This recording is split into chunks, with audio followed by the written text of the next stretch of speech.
എല്ലാവർക്കും നമസ്കാരം. ഇന്നത്തെ ടോപ്പിക്കിന്റെ തലക്കെട്ട് ഇങ്ങനെയാണ്: സീക്ക് ഔട്ട് ദി സൺസെറ്റ്.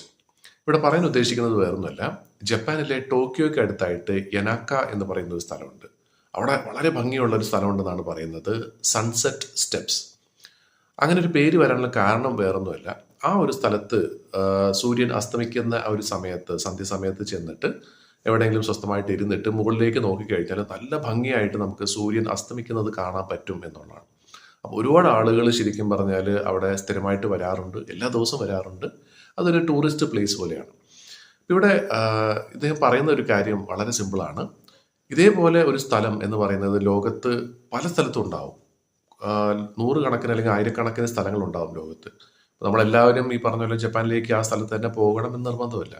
ഒരുപക്ഷെ നമ്മുടെ വീടിൻ്റെ അടുത്തോ അല്ലെങ്കിൽ നമ്മൾ ജോലി ചെയ്യുന്ന സ്ഥലത്തിനടുത്തോ എവിടെയാണെങ്കിലും വളരെ ഭംഗിയുള്ള പല സ്ഥലങ്ങളുണ്ടാകും. പക്ഷെ പലപ്പോഴും ആ ഭംഗി നമ്മൾ ആസ്വദിക്കാറില്ല എന്നുള്ളത് തന്നെയാണ് സത്യം. അപ്പോൾ ഇവിടെ അദ്ദേഹം പറയുന്ന ഒരു കാര്യം ഇതേ ഉള്ളൂ: ഓരോ ദിവസവും ശരിക്കും പറഞ്ഞാൽ സൂര്യൻ അസ്തമിക്കുന്നത് കണ്ട് ആസ്വദിക്കാനായിട്ട് ഒരല്പം സമയം മാറ്റിവെക്കുക. കാരണം വേറൊന്നുമില്ല, ഈ ഒരു ദിവസവും ഞാൻ വളരെ ഭംഗിയായിട്ട് അല്ലെങ്കിൽ നല്ല രീതിയിൽ കടന്നു കിട്ടി എന്നുള്ളതിന് വേണ്ടി നന്ദി സൂചകമായിട്ട് ആ ഒരു പ്രകൃതിയുടെ ആ ഒരു സമയം, നല്ല ഭംഗിയുള്ള ഒരു സമയം ആസ്വദിക്കുക എന്നുള്ളതാണ്. അപ്പോൾ ശരിക്കും പറഞ്ഞാൽ നമുക്ക് ജീവിതത്തിൽ സന്തോഷം തരുന്ന ധാരാളം സന്ദർഭങ്ങൾ നമ്മുടെ ജീവിതത്തിലുണ്ട്. അതിനെ കണ്ടെത്തുക, അതിനെ നല്ല രീതിയിൽ ആസ്വദിക്കുക.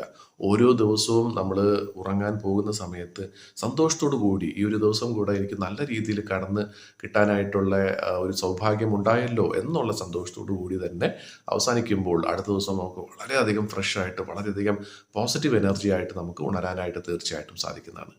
അപ്പം നമ്മുടെയൊക്കെ ജീവിതത്തിൽ വളരെ നിസ്സാരം അല്ലെങ്കിൽ നമ്മൾ ശ്രദ്ധിക്കാതെ പോകുന്ന പല കാര്യങ്ങളിലൂടെ ഒരുപാട് സന്തോഷം നമുക്ക് ജീവിതത്തിൽ കൊണ്ടുവരാനായിട്ട് തീർച്ചയായിട്ടും സാധിക്കും. അങ്ങനെ എല്ലാവർക്കും സാധിക്കട്ടെ എന്ന് ആശംസിക്കുന്നു.